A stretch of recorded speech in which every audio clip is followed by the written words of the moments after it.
Bonsoir les étudiants, bonsoir les visionnaires. Aujourd'hui, on va faire une leçon très importante à propos du coffret électrique. Ici, on va faire une réalisation d'un équipement procédé de construction avec système téléquique. Les équipements sur platine performés des téléquiques, on a 4 parties ici. La première, c'est l'implantation directe de matériel. On a du matériel comme celui-là, des contacteurs, des sectionneurs, des temporisateurs, n'importe quoi, ou des portes visibles, ou des disjoncteurs. On va le mettre ici sur cette platine. Mais la plupart ne savent pas comment on doit installer les objets sur cette platine et quelles sont les constitutions qu'on doit utiliser pour faire l'installation sur un coffret. La première partie, implantation directe du matériel, disposer les appareils sur la trame, c'est-à-dire sur cette figure, la figure numéro 1. Les dimensions qu'on doit utiliser sur cette platine, la hauteur c'est 960 mm et la largeur c'est 734 mm sur cette coffret là. Alors, comment on doit monter sur cette platine les objets?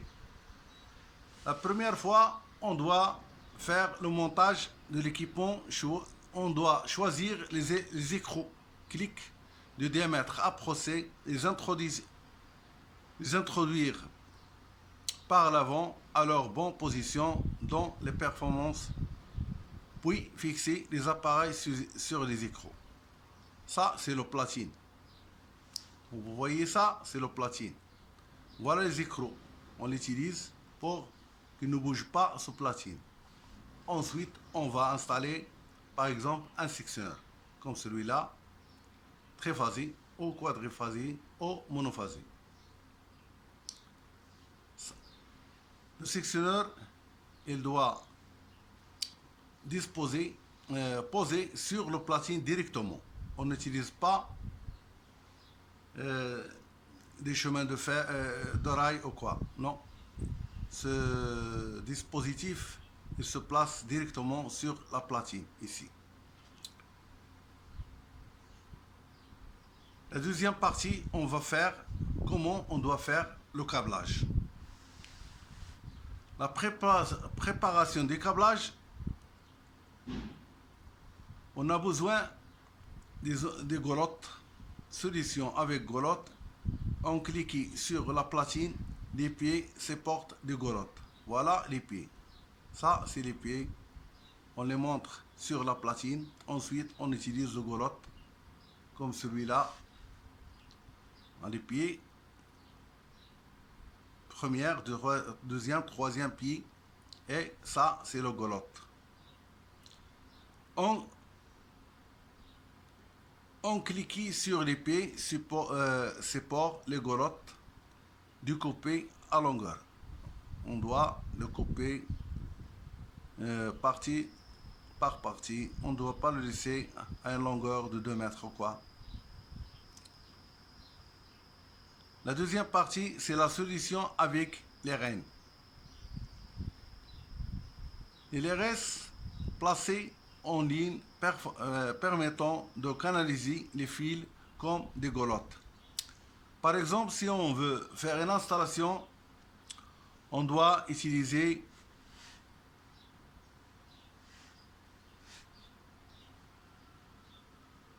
les pieds, les pieds, le goulotte, et ça c'est le cas de utiliser les pieds. Ça, on les appelle des lérus. Placés en ligne permettent de canaliser les fils comme des goulottes.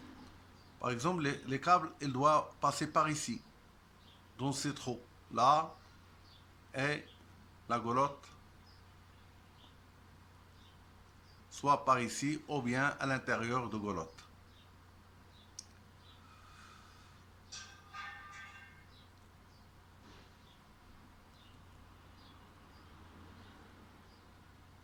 Toutes les combinaisons de goulotte et de l'iris est possible. Vous avez compris ça et ça et ça. Les pieds, goulotte et le symbole pour enlever d'autres choses. Je vais vous montrer ça dans un schéma, dans une armoire, comment on doit les monter. J'ai une armoire comme qui est installée. La troisième partie et la quatrième partie, c'est le montage des blocs de jonction. Voilà les blocs de jonction. Ça, c'est le bloc de jonction. Cliquez les blocs de jonction directement dans les performances. L'équipement est ainsi complètement terminé de montage et après accabler. Si on veut faire le câblage, on doit passer le câble par ici. Et on utilise des jonctions dans chaque partie. Ces jonctions-là, facilitent le travail. Quatrième partie, la deuxième partie, on va faire la réalisation, comment on doit faire cette réalisation d'une manière simple. Voilà les sections des câbles, comme celle-là. On utilise des embouts, les voilà, comme celui-là, suivant la section des câbles qu'on doit utiliser pour qu'il n'y ait pas un mauvais contact ou un mauvais serrage ou une chute de tension dans un câble. La préparation des fils est posée des embouts. On utilise un pince comme celui-là. Le pince télémécanique permet de réaliser 3 opérations en même temps. Elle sectionne le fil et dénude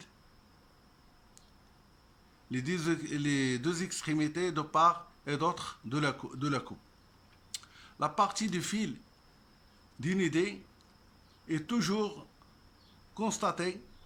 Voilà la dénudation. Par exemple, celui-là, il était dénudé et utilisé. On a utilisé des embouts comme celui-là. Les embouts, ils ont des couleurs différentes. Bleu, rouge, vert et jaune. Par exemple, on a dit la partie du fil dénudé est toujours constatée et correspond à celle préconisée pour l'emploi et embout. On doit choisir le modèle d'embout. Section appropriée et le poser par simple glissant à l'extrémité du fil. Yani, ça veut dire on doit faire chaque câble, la section de câble qui doit entrer dans cet embout, elle doit être exacte. Il ne doit pas se coincer avant, pour entrer à l'intérieur de cet embout. Elle doit être inférieure. Par exemple, si on a une section de 4 mm carré, on doit l'utiliser dans cet embout, mais la section 6, on ne doit pas l'utiliser ici. On a, disons, d'autres embouts qu'on doit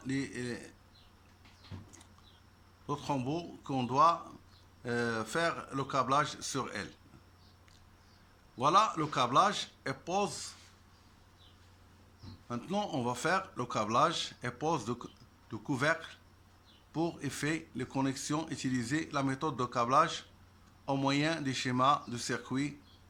On a déjà expliqué ça sur la page 106.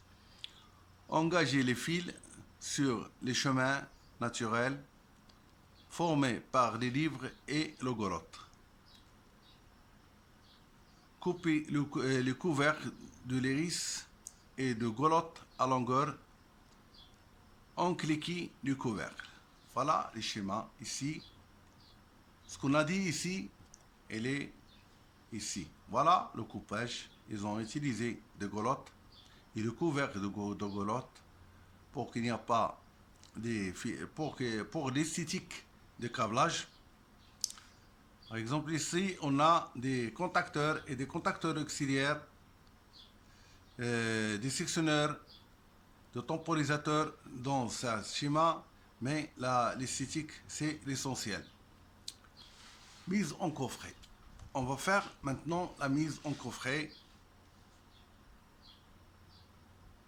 Introduire l'équipement dans le coffret et le fixer. Yani, ça veut dire chaque partie, chaque objet, on doit le fixer à l'intérieur et faire la golotte. Et ça, c'est raccordement des câblages, raccorder s'il y a lieu les auxiliaires de commande placés sur le porte.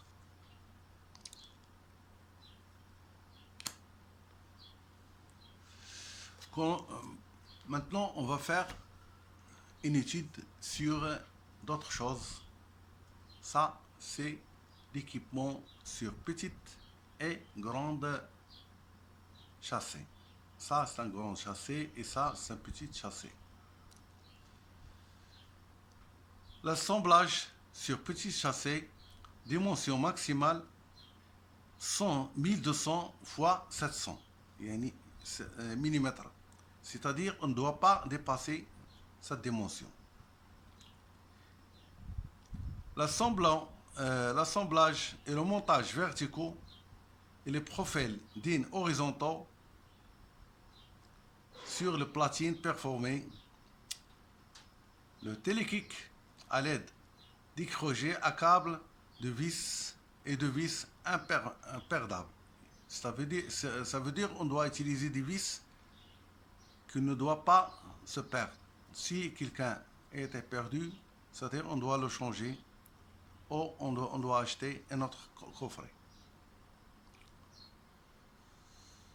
Mais le cas des grands châssis, le 1, le 2, le 3 ou le 4 panneaux, premier, deuxième, troisième et quatrième panneau. Ah, ça, ce sont des panneaux. Dimension maximale, chaque panneau de 1920 x 3150 mm. Vous entendez ça? Attention, il faut faire très attention avec moi sur ce que je veux vous dire. Chaque panneau, la distance ou la surface de ce panneau est de 1920 x 3150. Par contre ici, c'est le coffret petite 1200 x 700 mm. Assembler les montants verticaux et horizontaux, soit vertical ou horizontal, pour former l'ossature de la charpente, monter les profils DEN et les platines performées télékick. Ça, c'est la réalisation d'un équipement complet. Autre opération est asile de l'équipement sur platine. Je vous remercie de bien entendu et de bien comprendre. S'il y avait des questions sur ce que je vais vous expliquer, alors n'hésitez pas à me demander et bon courage à tous.